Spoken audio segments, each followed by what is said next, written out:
जय माता दी। आपने जैसा पढ़ा है वो एकदम सच है कि सुनने मात्र से फल प्राप्त होता है। हम पूजा करते हैं, ज़िंदगी भर लगा देते हैं, 10 प्रकार के देवी देवता हमारे घर में बैठा के रखते हैं और सबके पीछे लगे रहते हैं। बहुत सारा पूजा करते हैं, मंत्र जाप करते हैं, पाठ करते हैं, आराधना करते हैं, धूप दीप करते हैं, आरती करते हैं, सब चीज़ करते हैं, फिर भी घर से कलह, अशांति, दिक्कतें, रोग, ये सब कर्जे वगैरह ये सब नहीं जाते हैं। इसका पीछे लॉजिक क्या है, साइंटिफिकली और शास्त्र के अनुसार मैं आपको समझाने की कोशिश कर रहा हूँ। क्योंकि प्रथम अध्याय हमको प्रारंभ करना है, तो उससे पहले ये वीडियो उसके लिए है जो कि पहला पार्ट देखा है। उसके अंदर में पूरा विधि विधान बताया गया है कि किस तरीके से दुर्गा सप्तशती का अगर हम पाठ सुनते हैं, सुनने मात्र से हमको लाभ होता है। सुनने का मतलब ये है कि केवल आपको एक बार अनुष्ठान के तरीके से इसको जानना है। जैसे ही हम संकल्प के साथ में स्टार्ट करते हैं तो वो जिस शक्ति का हम पूजन कर रहे हैं वो शक्ति से हमारी कनेक्टिविटी हो जाती है। इसी के लिए उसका पूर्ण फल हमको प्राप्त होता है। कुछ नियम शास्त्रों ने दिया है, कुछ नियम का पालन करते हुए अगर हम करते हैं तो कोई नकारात्मक ऊर्जाएं हमको तकलीफ़ नहीं देगी और सकारात्मक शक्तियां स्टोरेज होना चालू हो जाएगी। और उसका उपयोग का जो विधि विधान होता है वो भी आगे के वीडियो में हम बताएंगे। तो आपको करना क्या है, पहला पार्ट देखना है, तरीके से उसको समझने की कोशिश करना और उसके बाद में केवल आप दुकान में हो, घर पे हो या कहीं पे भी हो, आप पानी लेकर के संकल्प का विधान है वो संकल्प के साथ में 11 दिन करके आप एक बार देखो। और अगर लाभ नहीं होता है या किसी को कोई भी प्रकार की समझने में दिक्कतें आ रही है तो डिस्क्रिप्शन में भी व्हाट्सएप का नंबर दिया गया है और आपके मोबाइल में जो वीडियो चलेगा उसमें भी दिखाया जाएगा नंबर। तो सिर्फ जो साधक वास्तव में अपने संकटों से बाहर निकलना चाहता है उसके लिए ये नंबर है। बेकार के प्रश्न सवाल जवाब करने वालों के लिए ना करें तो उचित रहेगा। जिसको वास्तव में कुछ सिद्धि प्राप्त करनी है या मनोकामना प्राप्त करना है या देवी की भक्ति कृपा प्राप्त होना है उसके लिए है। तो जैसे पहला पार्ट में हमने बताया वो सब करने के उपरांत हम पहला अध्याय में हम आते हैं। तो पहला अध्याय में क्या करना है हमको, अब देखते हैं। पहला अध्याय माता का, ये 13 अध्याय में उनके चरित्र के बारे में, वो उन्होंने जो भी महापराक्रम किया था उसके विषय में ये बताया गया है। और माता स्वयं कहती है, स्वयं माता कहती है कि जो मुझे सुनेगा, सुनाएगा, मेरी भक्ति करेगा, मैं उसको पूर्ण फल दूंगी। और ये सिर्फ हवा की बातें नहीं है, ये हकीकत बात है। 2 से 3 दिन में आपको फ़र्क देखने को मिलेगा अगर जो विधि विधान पार्ट 1 में बताया गया उसके अनुसार आप करो तो चलते हैं आगे, प्रारंभ करते हैं। तो प्रथम अध्याय है यहाँ पे श्री दुर्गाये नमः अतः श्री दुर्गा सप्तशती प्रथम अध्याय। अब यहाँ पे पहला श्लोक क्या है, मेधा ऋषि का राजा सूरत और समाधि को भगवती की महिमा बताते हुए मधु कैटभ का वध का प्रसंग सुनाना। तो अब इसके नीचे देखो दिया गया है विनियोग, पन्ना नंबर 59। विनियोग में क्या करना है कि आपको अपने राइट हैंड में थोड़ा सा आधा 1 चम्मच जल लेकर के विनियोग करना है। ओम प्रथम चरित्रस्य ब्रह्मा ऋषि महाकाली देवता गायत्री छंद नंदा शक्ति रक्तदंतिका बीजम अग्निस्तत्व ऋग्वेद स्वरूपम श्री महाकाली प्रीत्यर्थे प्रथम चरित्र जपे विनियोग। आपके लेफ्ट साइड में वो पानी छोड़ दीजिए, मतलब आपके बायां साइड में, तो माता के राइट साइड में हो गया। सिद्ध कुंजिका स्तोत्रम का एक वीडियो है अपना, उसके अंदर में लोगों को बहुत सारे डाउट हो रखे हैं और वो कमेंट करते हैं। कमेंट का जवाब जब दिया जाता है तो वो लोग अपना मेल को चेक नहीं करते हैं। तो ये समस्या भी लोगों के साथ हो रही है। इसी के लिए व्हाट्सएप का नंबर दिया गया है, जिस किसी को भी नहीं समझ में आता है वो डायरेक्ट उसमें संपर्क करे। अब देखो इसमें ध्यान दिया है, ओम खड्गम चक्रगदेषु चाप परिज्ञानशूलं भुसुंडिं शिरः शंखं संदधतिं करे स्त्रीनयनां सर्वांगभूषाभृतां नीलस्यां धोतिमास्य पादसकां सेवे महाकालिकां यामस्तुतपिते हरौ कमलोजहन्तं मधुं कैटभम्। अब प्रथम चरित्र का जो है ना, देखो पहला अध्याय का अब हम यहाँ से हिंदी में प्रारंभ करते हैं। मैं समझाने की कोशिश कर रहा हूँ, एक स्टोरी के हिसाब से आपको समझना है। समझ के चलो कि भागवत कथा सुनने मात्र से एक इंसान लाखों रुपया खर्चा करता है, भागवत करवाता है, रामायण करवाता है, बहुत सारे हनुमान चालीसा का मतलब अनुष्ठान करवाते हैं, बहुत सारे पूजा करवाते हैं। तो उसमें ये ज़रूरी नहीं है कि साधक या परिवार वाले बैठ करके वो भी करते हैं, सिर्फ सुनते भी हैं वो लोगों तो भी उनका कल्याण होता है। और दुर्गा सप्तशती ये बहुत जागृत श्लोक है, सुनने मात्र से इसके अंदर में फर्क आना चालू होता है। आप जो किसी को विश्वास नहीं है तो पार्ट 1 का वीडियो देखें, नियम को फॉलो करें और एक बार 13 अध्याय का सुनने का अनुष्ठान का संकल्प लेकर के आगे बढ़ के देखें। तो यहाँ पे बताया गया है, प्रथम चरित्र के ब्रह्मा ऋषि, महाकाली देवता, गायत्री छंद, नंदा शक्ति, रक्तदंतिका बीज, अग्नि तत्व और ऋग्वेद स्वरूप है। श्री महाकाली देवता की प्रसन्नता के लिए प्रथम चरित्र के जप में विनियोग किया जाता है। किसके लिए? महाकाली के प्रसन्नता के लिए, उनकी कृपा भक्ति प्राप्ति के लिए हम विनियोग कर रहे हैं। भगवान विष्णु के सो जाने पर मधु और केटभ को मारने के लिए कमल जन्मा ब्रह्मा जी ने जिनका स्तवन किया था, उन महाकाली देवी का मैं सेवन करता हूँ। वे अपने 10 हाथों में खड्ग, चक्र, गदा, बाण, धनुष, परिघ, शूल, भुसुंडी, मस्तक और शंख धारण करती हैं। उनके 3 नेत्र हैं। वे समस्त अंगों में दिव्य आभूषणों से विभूषित है। उनके शरीर की कांति नीलमणि के समान है तथा वे 10 मुख और 10 पैरों से युक्त हैं। देखो, भगवान विष्णु जो थे वो सो गए थे। सोने के बाद में मधु और केटभ को जन्म होते हैं और उनको मारने के लिए कमल से जन्मे हुए ब्रह्मा जी भगवान का स्तवन करते हैं। उन महाकाली देवी का मैं सेवन करता हूँ। वे अपने 10 हाथों में, मतलब माता 10 हाथों में क्या रखती हैं? खड्ग, चक्र, गदा, बाण, धनुष, परिघ, शूल, भुसुंडी, मस्तक और शंख धारण करती हैं। और उनके आँख कितने हैं? 3 आँख हैं। वे समस्त अंगों में, मतलब शरीर के सभी अंगों में बहुत बड़े बड़े सुंदर सुंदर अलंकार धारण किए हुए हैं।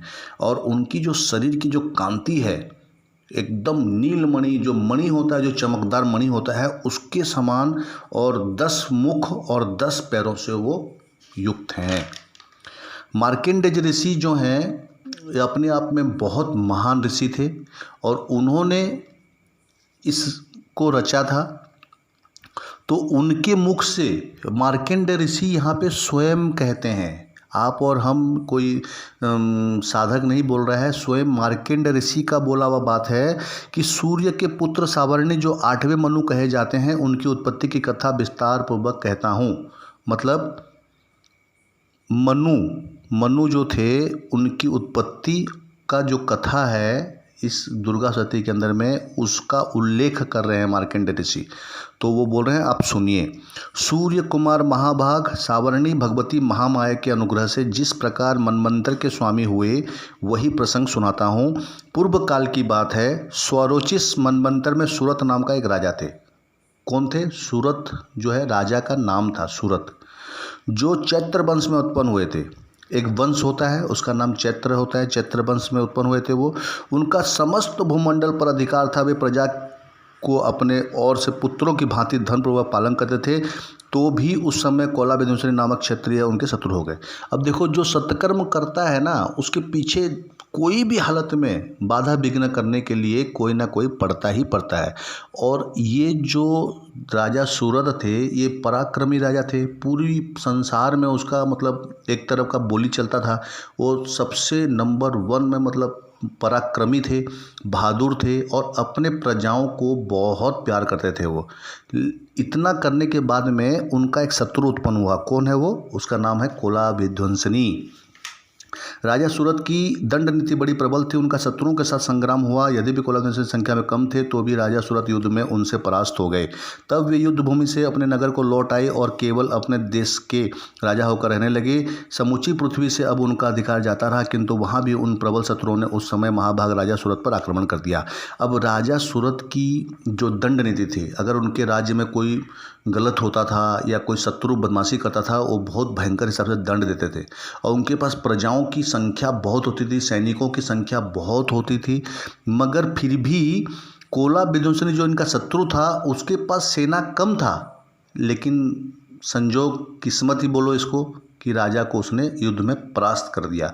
युद्ध में परास्त होने के बाद राजा क्या किया, अपने नगर में आ गया और एक निस्तेज प्राणी की तरह वो इधर उधर भटकने लगा। ठीक है, तो धीरे धीरे क्या है कि उसके पृथ्वी के अंदर में जो पावर था, शक्ति था, वो भी धीरे धीरे उसका छिनता गया। लेकिन शत्रुओं ने इतना ही नहीं, फिर उसके क्या किए, उसको फिर से दोबारा आक्रमण किया। जब राजा का जब बल क्षीण हो गया तो इसके लिए क्या हुआ, वहाँ पे जितने भी उसके अपने लोग थे, जो भी उसके मंत्री थे और अपने खास लोग थे, वो उसका खजाना वगैरह लूटना चालू कर दिए, उसका ज़मीन जायदाद खजाना सब चीज़ छीनना चालू कर दिए। देखो, आप जब तक सही चलोगे, लोगों को पालोगे, दुखियारों का साथ दोगे, सब चीज़ करोगे, तब तक आप अच्छे हो। अगर आपका कोई लूज पॉइंट आ गया या भाग्यवश आपके साथ कोई गलत हो रहा है तो आपके अपने भी साथ छोड़ देते हैं। उसी तरह ठीक राजा के साथ भी वही हुआ।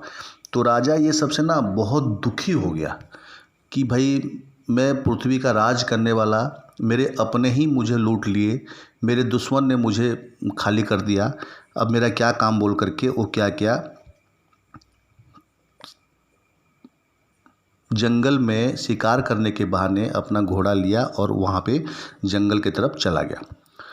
वहाँ जाते जाते वो क्या हुआ कि एक जंगल के अंदर में एक मुनि का आश्रम था। वो आश्रम देखने के बाद में राजा जो है चौंक गया एकदम पूरा। कैसे चौंका, और ऋषि का नाम क्या था, वो ऋषि का नाम था मेधा। मेधा ऋषि थे। उनका आश्रम के अंदर में बड़े बड़े जंगली जानवर, हिंसक जानवर, जो मांस का जो भक्षण करने वाले जो जंगली खतरनाक जानवर थे, वे अपने स्वभाव को छोड़ करके सात्विकता के हिसाब से एकदम नरम दिल बन करके उस आश्रम के अंदर में बैठा करते थे। ये सब ऋषि का प्रताप था, उसका पूजा प्रार्थना पाठ जाप का इतना प्रभाव था कि हिंसक जानवर भी अपनी प्रवृत्ति छोड़ करके शांति से वहाँ बैठे थे। तो राजा देख करके एकदम चौंक गए और बहुत वो जानवर लोग बहुत जो है एकदम शांति से रहते थे और वो आश्रम के आसपास का जो माहौल है मंत्र मुग्ध करने वाला माहौल था। तो वहाँ जाने पर मुनि उनका सत्कार किया। जो ऋषि थे, मेधा ऋषि थे, हालांकि देश का राजा है भाई, वो हार गया तो क्या हुआ, है तो राजा, तो वो उनको देख करके बहुत सत्कार किए और सत्कार करने के बाद में राजा भी वहाँ पे कई दिनों तक उनके मुनि के आश्रम में रहे। फिर ममता से आकृष्ट चित्त होकर वहाँ इस प्रकार चिंता करने लगे, पूर्व काल में मेरे पूर्व जन्म का जिसका पालन किया था वही नगर आज मुझसे रहित है, पता नहीं मेरे दुराचारी बुरते। मतलब अब जिस चीज़ से उसका मोह माया है, जैसे उसके प्रजाओं के ऊपर में उसका मोह माया, उसके हाथी के ऊपर में उसका मोह माया, उसके अपनों के ऊपर में उसका मोह माया, ठीक है, उसके राज्य के ऊपर में अपना मोह माया, तो वो चिंता करने लग गए कि मेरे पीछे से मेरे अपनों को कौन दुख देता होगा, मेरे हाथी को कौन संभालता होगा, मेरे राज्य का जो खजाना वगैरह है उसका कितना दुरुपयोग हुआ होगा, मेरे अपनों को कितने मतलब प्रताड़ना मिलता होगा, शत्रुओं ने उनका क्या किया होगा। ऐसे बहुत सारे नकारात्मक विचार राजाओं को घेर लेता है। बहुत सारा ऐसा खींचने के बाद में वो बहुत टेंशन होने लग गए और बहुत कुछ सोचने लगे। उन अपव्ययी लोगों के द्वारा सदा खर्च होने के कारण अत्यंत कष्ट में जमा किया हुआ मेरा वह खजाना भी खाली हो जाएगा, ऐसा बोल के राजा सोचने लगा। ये तथा और भी कई बातें राजा सूरत निरंतर सोचते रहते थे। लेकिन एक दिन क्या हुआ, उन्होंने विप्रवर मेधा के आश्रम निकट एक वैश्य को देखा और उससे पूछा, भाई तुम कौन हो। जैसे राजा तकलीफ में आए आश्रम में, ऋषि जी के आश्रम में आए, वैसा एक परेशान इंसान को राजा और देखा तो उसको पूछता है, भाई तुम कौन हो, यहाँ पे क्या कर रहे हो, यहाँ तुम्हारे आने का कारण क्या है, तुम क्यों शोकग्रस्त और अनमने से दिखाई देते हो। राजा सूरत का यह प्रेम पूर्वक कहा हुआ वचन सुनकर वैश्य ने विनीत भाव से उन्हें प्रणाम करके कहा, बहुत ही प्यार से, दुखी मन से, बहुत व्याकुलता से बेचारे ने बोला कि हे राजन, मैं धनियों के कुल में उत्पन्न एक वैश्य हूँ, मेरा नाम समाधि है। जो एक आदमी बैठा था वो बोलता है, मैं बहुत पैसे वाले खानदान से हूँ, और मेरा नाम क्या है? समाधि है। मेरे दुष्ट स्त्री पुत्रों ने धन के लोभ से मुझे घर से बाहर निकाल दिया। मैं इस समय धन, स्त्री और पुत्रों से वंचित हूँ। मेरे विश्वसनीय बंधुओं ने मेरा ही धन लेकर मुझे दूर कर दिया, इसलिए दुखी होकर मैं वन में चला आया हूँ। यहाँ रहकर भी इस बात को नहीं जानता कि मेरे पुत्रों की, स्त्री की और स्वजन की कुशल हैं या नहीं।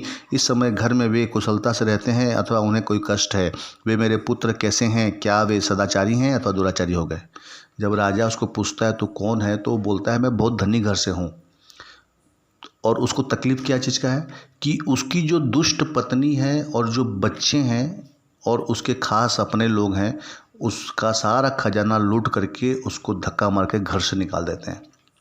फिर भी इस वैश्य के मन में अपने पुत्र के बारे में क्या सोच रहा है कि मेरा बेटा कैसा होगा, कैसा नहीं, मेरे अपने लोग क्या कर रहे हैं, मेरी बीवी कैसे रह रही है, सही रास्ते में मेरा बेटा है या नहीं है। बहुत कुछ ऐसा नेगेटिविटी वो सोच रहा है। तो राजा ने पूछा, जिन लोभी स्त्री पुत्र आदि ने धन के कारण तुम्हें घर से निकाल दिया, उनके प्रति तुम्हारे चित्त में इतना स्नेह का बंधन क्यों है भाई? तो वैश्य क्या बोलता है, आप मेरे विषय में जैसा बात कहते हैं वह सब ठीक है, किंतु क्या करूं, मेरा मन निष्ठुरता नहीं धारण करता। जिन्होंने धन के लोभ में पड़कर पिता के प्रति स्नेह, पति के प्रति प्रेम तथा आत्मीयजन के प्रति अनुराग को तिलांजलि दे मुझे घर से निकाल दिया, उन्हीं प्रति मेरे हृदय में इतना स्नेह है। महामते, गुणहीन बंधुओं के प्रति भी जो मेरा चित्त इस प्रकार प्रेम मग्न हो रहा है, यह क्या है? इस बात को जानकर भी नहीं जान पाता। मतलब वो बोलने का मतलब ये है कि वो वैश्य बोलता है कि मैं जानता हूँ कि मेरी दुष्ट पत्नी, बच्चे, मेरे अपनों ने मुझे लूटा और मुझे निकाल दिया, फिर भी पता नहीं क्यों भाई मेरे मन के अंदर में ये सोचने के लिए विवश हो जा रहा है कि मेरे वो अपने हैं, वो कैसे हैं कैसे नहीं, और ये सब क्यों सोच रहा हूँ जानते हुए भी मुझे पता नहीं है ये चीज़। उनके लिए मैं लंबी सांसें ले रहा हूँ और मेरा हृदय अत्यंत दुखित हो रहा है। उन लोगों में प्रेम का सर्वथा अभाव है, तो भी उनके प्रति जो मेरा मन निष्ठुर नहीं हो पाता, इसके लिए क्या करूं? तब मार्कंडेय ऋषि क्या कहते हैं, सुनो। हे ब्राह्मण, तदंतर राजाओं में श्रेष्ठ सूरत और वह समाधि नामक का वैश्य दोनों साथ साथ मेधा मुनि की सेवा में उपस्थित हुए और उनके साथ यथाज्ञाकुल विनयपूर्ण बर्ताव करके बैठे। तत्पश्चात वैश्य राजा ने कुछ वार्तालाप आरंभ किया। अब राजा का भी वही समस्या और ये वैश्य का भी वही समस्या। अब दोनों मिल करके वो ऋषि मुनि के पास में गए और वहाँ पे बैठने के बाद में उनसे वार्तालाप, मतलब उनसे चर्चा चालू किया।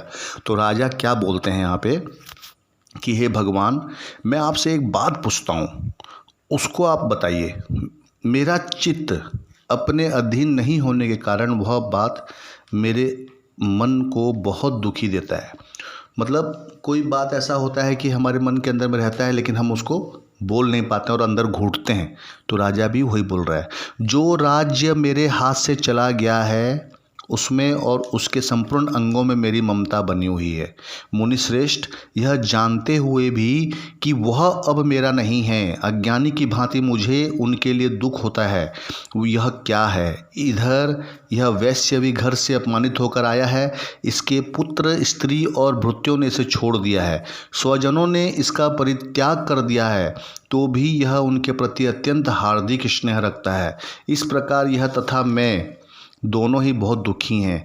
जिसमें प्रत्यक्ष दोष देखा गया है उस विषय के लिए भी हमारे मन में ममता जनित आकर्षण पैदा हो रहा है। महाभाग, हम दोनों समझदार हैं तो भी हम में जो मोह पैदा हुआ है यह क्या है? विवेक शून्य पुरुष की भांति मुझ में और इसमें भी यह मूढ़ता प्रत्यक्ष दिखाई देती है। राजा का एक सीधा सवाल है कि हमको पता है कि हम गलत नहीं हैं, हमारे साथ अन्याय हुआ है और हमको ये भी पता है कि हमारा राज्य छिन गया है, दुश्मनों ने उन पर कब्जा कर लिया है और हमारे अपनों ने हमको लूट लिया है। इस वैश्य के साथ भी यही हुआ है। फिर भी जो हमारे मन में वो जिज्ञासा बैठा हुआ है और प्यार उमड़ रहा है, उसका कारण क्या है ये बताओ आप। तब ऋषि क्या बोलते हैं, देखो। महाभाग, विषय मार्ग का ज्ञान सब जीवों को है, इसी प्रकार विषय भी सबके लिए अलग अलग है। कुछ प्राणी दिन में नहीं देखते, दूसरे रात में ही नहीं देखते, तथा कुछ जीव ऐसे हैं जो दिन और रात्रि में बराबर ही देखते हैं। यह ठीक है कि मनुष्य समझदार होते हैं, किंतु केवल वे ही ऐसे नहीं होते। पशु, पक्षी और मृग आदि सभी प्राणी समझदार होते हैं। मनुष्यों की समझ भी वैसा ही होती है जैसा उन मृग और पक्षियों की होती है, तथा जैसे मनुष्यों की होती है वैसे ही उन मृग, पक्षी आदि की होती है। यह तथा अन्य बातें भी प्राय दोनों में समान ही है। समझ होने पर भी इन पक्षियों को तो देखो, ये स्वयं भूख से पीड़ित होते हुए भी मोहवश बच्चों की चोंच में कितने चाव से अन्न के दाने डाल रहे हैं। हे नरश्रेष्ठ, क्या तुम नहीं देखते कि ये मनुष्य समझदार होते हुए भी लोभवश अपने किए हुए उपकार का बदला पाने के लिए पुत्रों की अभिलाषा करते हैं।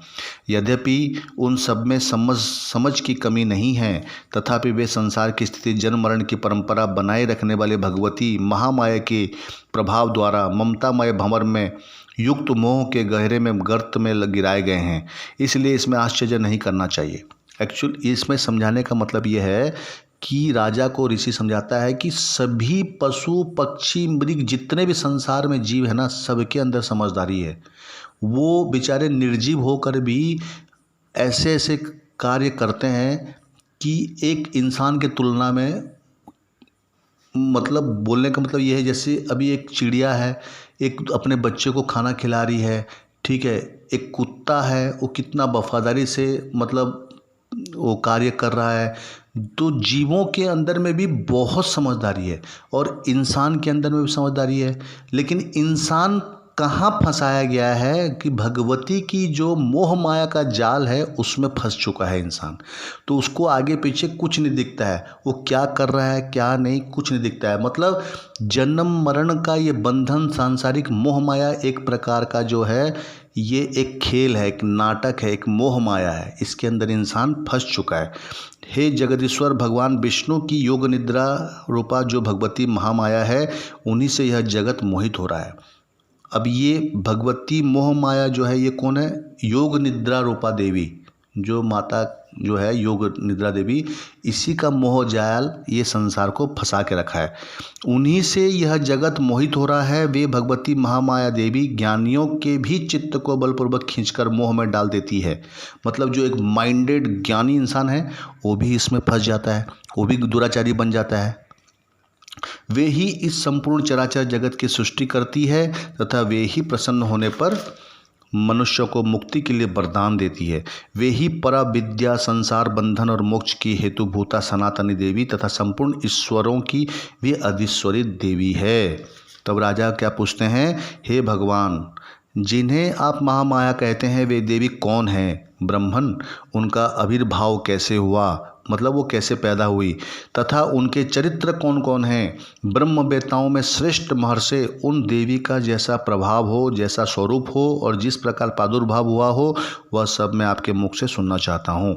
तब ऋषि क्या बोलते हैं? हे राजन, वास्तव में तो वे देवी नित्य स्वरूपा ही है, संपूर्ण जगत उन्हीं का रूप है तथा उन्होंने समस्त विश्व को व्याप्त करके रखा है। तथापि उनका प्राकट्य अनेक प्रकार से होता है, वह मुझसे सुनो। यद्यपि वे नित्य अजन्मा हैं, तथापि जब देवताओं का कार्य सिद्ध करने के लिए प्रकट होती हैं, उस समय लोक में उत्पन्न हुई कहलाती हैं। कल्प के अंत में जब संपूर्ण जगत एकार्ण में निमग्न हो रहा था और सबके प्रभु भगवान विष्णु शेषनाग की शैया बिछाकर योग निद्रा आश्रम ले सो रहे थे, उस समय उनके कानों के मैल से दो भयंकर असुर उत्पन्न हुए, जिनका नाम क्या था? मधु और केटव, और वे उस नाम से बहुत विख्यात हुए। वे दोनों ब्रह्मा जी का वध करने को तैयार हो गए। भगवान विष्णु के नाभि कमल में विराजमान प्रजापति ब्रह्मा जी ने जब उन दोनों भयानक असुरों को अपने पास आया और भगवान को सोया हुआ देखा, तब एकाग्रचित होकर के उन्होंने भगवान विष्णु को जगाने के लिए उनके नेत्र में निवास करने वाली योग निद्रा का स्तवन आरंभ कर दिया। अब ब्रह्मा जी को अपने मौत से डर हो गया, बेचारे क्या करें, तो वो जो भगवान की आंखों में जो वास करी थी योग निद्रा देवी, उसका आवाहन करने लग गए। जो इस विश्व की अधीश्वरी, जगत को धारण करने वाली, संसार का पालन और संहार करने वाली तथा तेज स्वरूप भगवान विष्णु की अनुपम शक्ति है, उन्हीं भगवती निद्रा देवी की भगवान ब्रह्मा स्तुति करने लगे। ब्रह्मा जी ने कहा, हे देवी, तुम ही स्वाहा, तुम ही स्वधा, तुम ही भसटकार हो, स्वर भी तुम्हारी स्वरूप है, तुम ही जीवनदायिनी सुधा हो। नित्य अक्षर प्रणव में अकार, उकार, मकार, इन तीनों मात्राओं के रूप में भी तुम स्थित हो तथा इन तीन मात्राओं के अतिरिक्त जो बिंदु रूपा नित्य अर्ध मात्रा है, जिसका विशेष रूप से उच्चारण नहीं किया जा सकता, वह भी तुम ही हो। हे देवी, तुम ही संध्या, सावित्री तथा परम जननी हो। हे देवी, तुम ही इस विश्व ब्रह्मांड को धारण करती हो। तुमसे ही इस जगत की सृष्टि होती है, तुम ही से इसका पालन होता है और सदा तुम ही कल्प के अंत में सबको अपना ग्रास बना लेती हो। हे जगन्मयी देवी, इस जगत की उत्पत्ति के समय तुम सृष्टि रूपा हो, पालन काल में स्थिति रूपा हो तथा कल्पांत के समय संहार रूप धारण करने वाली हो। तुम ही महाविद्या, महामाया, महामेधा, महास्मृति, महामोह रूपा महादेवी और महासुरी हो। तुम ही तीनों गुणों को उत्पन्न करने वाली सबकी प्रकृति हो। भयंकर कालरात्रि, महारात्रि और मोहरात्रि भी तुम ही हो। तुम ही श्री, तुम ही ईश्वरी, तुम ही और तुम ही बुद्ध स्वरूपा बुद्धि हो। लज्जा, पुष्टि, तुष्टि, शांति और क्षमा भी तुम ही हो। तुम खड्ग धारणी, शूल धारणी, घोर रूपा तथा गदा, चक्र, शंख और धनुष धारण करने वाली हो। बाण, बुसुंडी और परिघ, ये भी तुम्हारे अस्त्र हैं। तुम सौम्य और सौम्यतर हो। इतना ही नहीं माता, जितने भी सौम्य एवं सुंदर पदार्थ हैं, उन सब की अपेक्षा तुम अत्यधिक सुंदरी हो। पर और अपर, सबसे परे रहने वाली परमेश्वरी तुम ही हो। सर्वस्वरूपे देवी, कहीं भी सत असत रूप जो कुछ वस्तुएं हैं और उन सब की जो शक्ति है, वह तुम ही हो। ऐसी अवस्था में तुम्हारी स्तुति क्या हो सकती है? जो इस जगत की सृष्टि, पालन और संहार करते हैं, उन भगवान की भी जब तुमने निद्रा के अधीन कर दिया है, तब तुम्हारी स्तुति करने में यहाँ कौन समर्थ हो सकता है? मुझको, भगवान शंकर को तथा भगवान विष्णु को भी तुमने ही शरीर धारण कराया है, अतः तुम्हारी स्तुति करने की शक्ति किसमें है देवी? तुम तो अपने ही इन उदार प्रभावों से ही प्रशंसित हो। ये जो दोनों दुर्धस असुर मधु और केटव हैं, इनको मोह में डाल दो हे माता, और जगदीश्वर भगवान विष्णु को शीघ्र ही जगा दो। साथ ही इनके भीतर इन दोनों महान असुरों को मार डालने की बुद्धि उत्पन्न कर दो। ऋषि के क्या कहते हैं आगे? हे राजन, जब ब्रह्मा जी ने वहाँ मधु और केटव को मारने के उद्देश्य से भगवान विष्णु को जगाने के लिए तमोगुण की अधिष्ठात्री देवी योग निद्रा का इस प्रकार स्तुति की, तब वे भगवान के नेत्र, मुख, नासिका, बाहु, हृदय और वक्ष स्थल से निकलकर अव्यक्त जन्म ब्रह्मा जी की दृष्टि के समक्ष खड़ी हो गई। योग निद्रा से मुक्त होने पर जगत के स्वामी भगवान जनार्दन उस एकार्णवे जल में शेषनाग की सैया से जाग उठे। फिर उन्होंने उन दोनों असुरों को देखा। वे दुरात्मा मधु और केटव अत्यंत बलवान तथा पराक्रमी थे और क्रोध से लाल आंखें किए ब्रह्मा जी को खा जाने के लिए उद्योग कर रहे थे। तब भगवान श्रीहरि ने उठकर उन दोनों के साथ 5000 वर्ष तक केवल बाहु युद्ध किया। वे दोनों भी अत्यंत बल के कारण उन्मत्त हो रहे थे। इधर महामाया ने भी उन्हें मोह में डाल रखा था। इसलिए वे भगवान विष्णु से कहने लगे, हम तुम्हारी वीरता से संतुष्ट हैं, तुम हम लोगों से कोई वर मांगो। जब योग निद्रा देवी अपना मोह माया में जब डाली हो राक्षसों को, तो राक्षसों को घमंड हो गया। बोले कि हमारे से बड़ा कोई दुनिया में कुछ नहीं है। तब वो भगवान को बोलते हैं कि तू वर मांगो हमसे।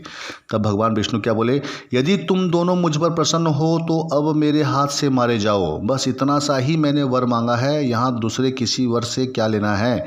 तो ऋषि क्या कहते हैं, इस प्रकार धोखे में आ जाने पर जब